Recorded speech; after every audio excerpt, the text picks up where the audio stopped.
Sila talaga yung nagbibigay kung sino yung bubunutin. Nasa Bible yan, ha? Huwag yung kalilimutan. Kaya kung hindi kayo mabunot, huwag kayong malungkot kasi hindi yung kalooban ni God. Nabunot ako. Nabunot yung name ko doon. No? Ibig sabihin, kalooban ni God, na tumanggap ako doon. Diba? So dito, sa gawain ito, hindi man maiwasan yung pagkakamali, pagkakasala, ang aking sinasabi, hanggat maaga, umamin na kayo ng kasalanan nyo. Kasi kapag tayo naliwanagan na, tayo nagkasala pa, mas matindi ang parusa. Kaysa doon sa mga hindi pa nakakarinig ng salita ng Diyos. Mas mababaw lang yung parusa sa kanila. Kaya kayo, kung magkakasala kayo dito, umamin kaagad kayo. Para ang parusa ay hindi man mabigat. Pero meron talaga. Okay, kaya kung ayaw nyo maparusahan, wala kayong magkasala. Yan lang yun. No? Ang love, huwag nyong kalimutan, ha? Doon sa mga gusto ng sagot mula kay God, huwag kayong mahiya, lumapit sa lingkod, o kaya doon sa mga nag-akay sa inyo, family problem, financial problem, psychological, emotional, everything. Maging yung love life. Ha? So, ang Diyos ay nandyan, gumagamit siya ng mga tao na sasagot sa inyong mga katanungan. Dito sa gawain ito ay malaya ang bawat isa na lumapit sa Diyos.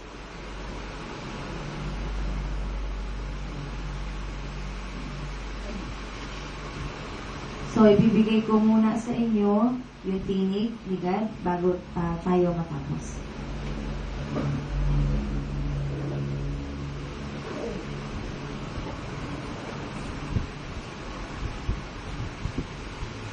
Sa lahat ng narito, meron ba kayong gusto itanong? Dahil kung may itatanong kayo, ako ay may sasabihin sa inyo. Di niyo ba ako nakikita sa tuwing tatayo sa harap niya yung babae? Di niyo ba ako nararamdaman sa tuwing kaharap niya yung babae?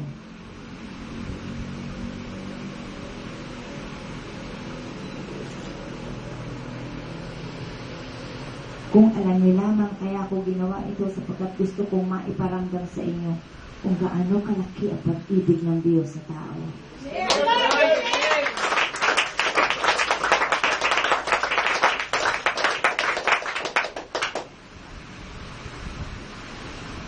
Meron akong ihahayag. Ito'y damdamin ng lingkod. Noong mga nagdaang araw, lumingi siya ng mga kasama niya sa buhay. Pero biglang nagbago ang isip niya. Ayaw na niya. Bakit kaya? Simple lang. Kung magkakaroon siya ng isang special na tao makakasama sa buhay niya, pwede naman. Pero ang lalaking niya ay dapat ay higit ang pananampalatayang taglay kaysa sa pananampalatayang taglay ng babae ito. Praise the Lord! Amen!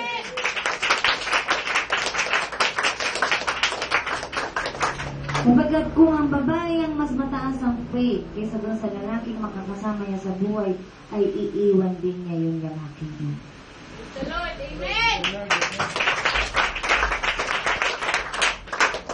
Kapagkat naramdaman ng babae na kailangan siya ng tao sa paligid niya kahit saan siya pumunta. Walang pwedeng mag-utos ng gagawin ng lingkod maliban sa Diyos. Kayong lahat na narito, humingi kayo ngayon sa Diyos. Kapagkat dahil nagagalak ang Diyos sa nangyari doon sa pinuntahan ng lingkod ng Diyos, nangyari na nahayag ang simple lang naman na masabi ng babaeng ito na dala niya ang Diyos, na kung wala ang Diyos, hindi nila nakita ang isang masiglang Irene noong okasyon na yun. Praise the Lord! Amen!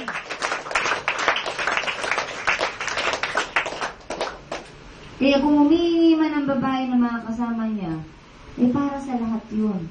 Para dalawa silang magbigay ng pagmamahal sa inyo. Hindi para sa sarili niya, kundi para sa lahat ng nangangailangan sa Diyos. Praise the Lord! Amen! Kung meron mang isang isang lalaki na nakahanda rin mag-alay ng buhay niya para sa Diyos, yun yung lalaking pwedeng tanggapin ng lingkod. Praise the Lord. Amen.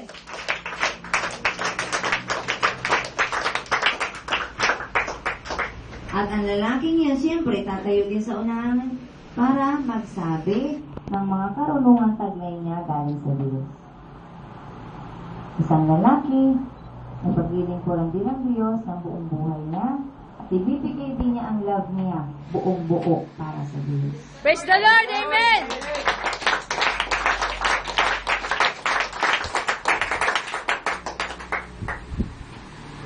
Kayong lahat na narito, simple lang. Yung babae nasa unahan ninyo, oo, babae yan. Tingnan niyo yung mata niyan para makita niyo. Ang sinasabi ko sa inyo, ang Diyos ay narito, kaharap niyo. Subalit di niyo nakikita, pero kung may gift kayo na ibigay ng Diyos, malalaman niyo totoo nga, Diyos na ang kausap niyo. Praise the Lord. Amen.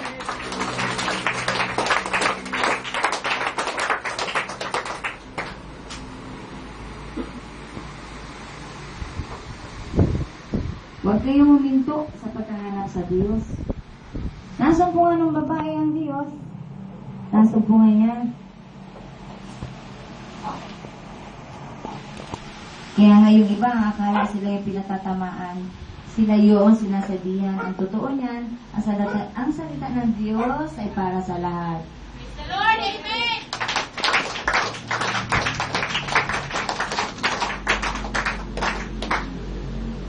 Meron dito, narito ngayon, nandito sa inyo. Pag-isipan mong mabuti kung bakit ka narito. Yan ba'y dahil kailangan mo ang Diyos? O dahil sa hinahanap mo na ang Diyos? Kung ang sagot niya ay dahil sa hinahanap mo na ang Diyos, narito nga ang Diyos.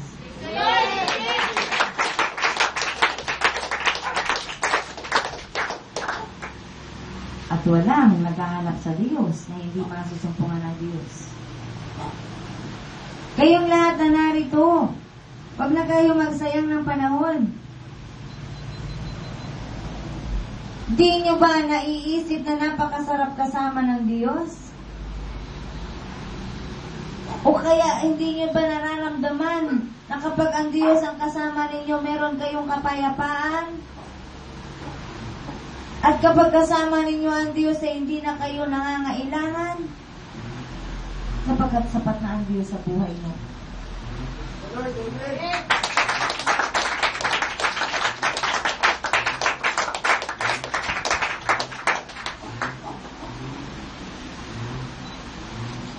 Kung sino ka man na narito ngayon,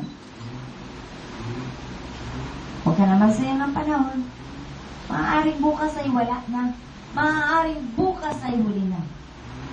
O maaaring hanggang ngayon ka na lang. Ano ang masasabi mo pagharap mo sa Diyos?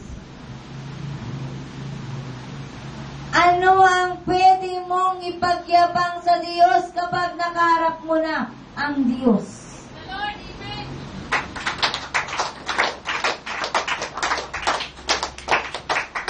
Kaya kung wala ka pang maipagyayabang sa Diyos, ngayon na, mag-umpisa ka na.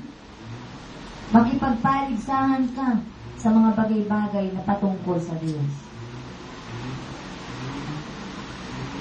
Sa loob ng tahanan, ikaw ba isang mabuting ama? Ikaw ba isang mabuting ina? Paano mo dinadala ang Diyos sa mga kaibigan mo? At paano mo dala-dala ang Diyos sa oras nang ikaw ay may problema?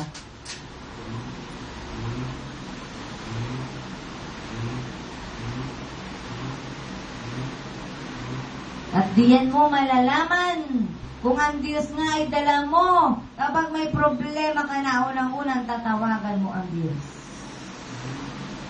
Diyos ko, tulungan mo ako. Diyos ko, huwag mong palalain ang problema ko. Ganon pa man, ano man ang mangyari, Panginoon ko at Diyos ko, bahala ka na sa akin.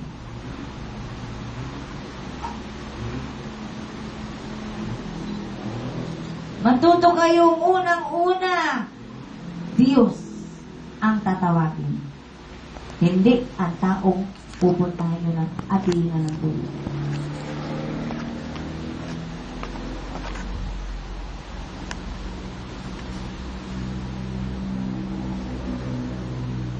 Ikaw ay ama, ikaw ay ina. Ang iyo bang mga anak ay narito na? Ang iyo bang buong sambahayan ay okay na? Ikaw ay okay na, paano naman sila? Sapat ba na ikaw lamang ang matatag? Paano kung mawala ka?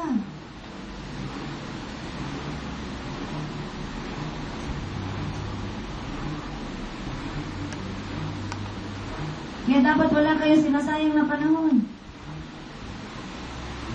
Sa oras ng pananalangin ay dapat sama-sama ang pamilya. Ina, ama, kayo ang dapat magturo ng maganda sa mga anak nyo. At ang ituturo nyo unang-una sa lahat ay ang pananampalataya. Lord, amen.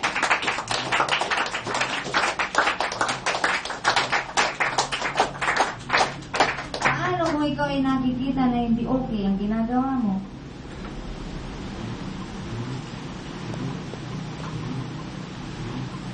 Ama, ina, kayo ang halimbawa ng magandang bukas sa mga anak niyo.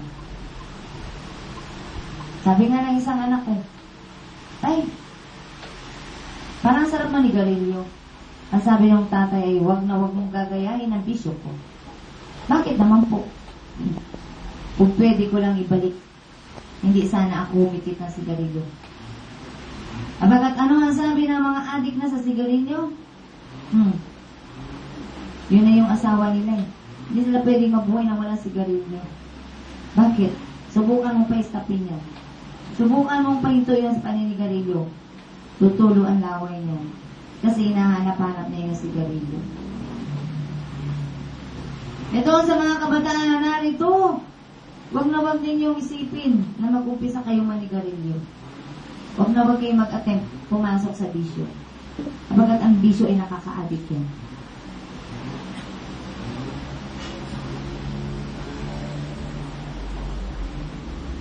Doon sa mga kabataan na nandito, wala ang parents nila. Makita niyo sa parents ninyo kung sino na kayo, o sino ang dala nyo.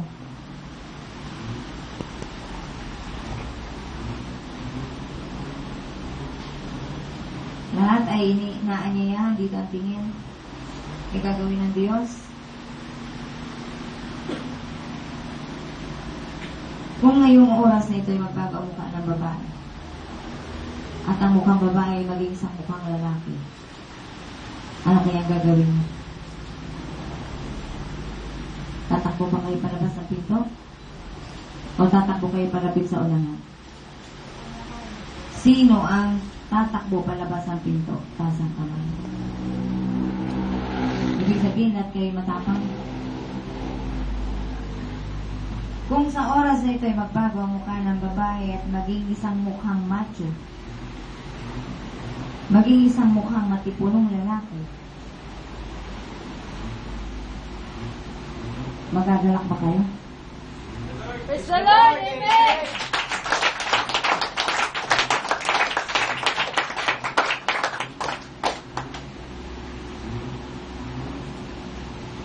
Dapat ganyan kayo. Maging handa kayo kapag darating yan. Praise the Lord, amen. Kung paano mangyayari yan, Diyos lamang ang nakakaalam. Na isang maamong mukha ng babae ito ay magiging isang maamong mukha ng lalaki.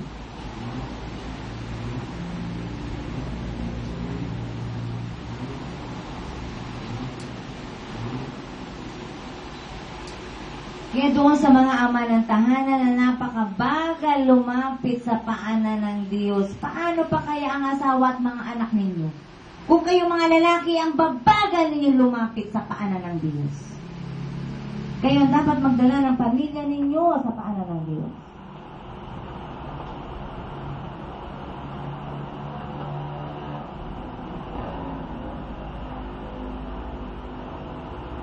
Ikaw, ama, nagsisikap ka mabigyan ng magandang bukas ang anak mo. Gusto mo mapag-aral. Bagat pagdating ng araw ay yan din ang nangangaw sa kahirapan. Nakalimutan mo yung isang mahalagang bagay. na madala mo ang mga anak mo sa piling ng Diyos. Dapat yan ang pinagsusumikapan, pinagsusumakita ng mga magulang. Na sa tuwing araw ng pamamahinga ay sama-sama ang buong pamilya na nagpupuri sa Diyos.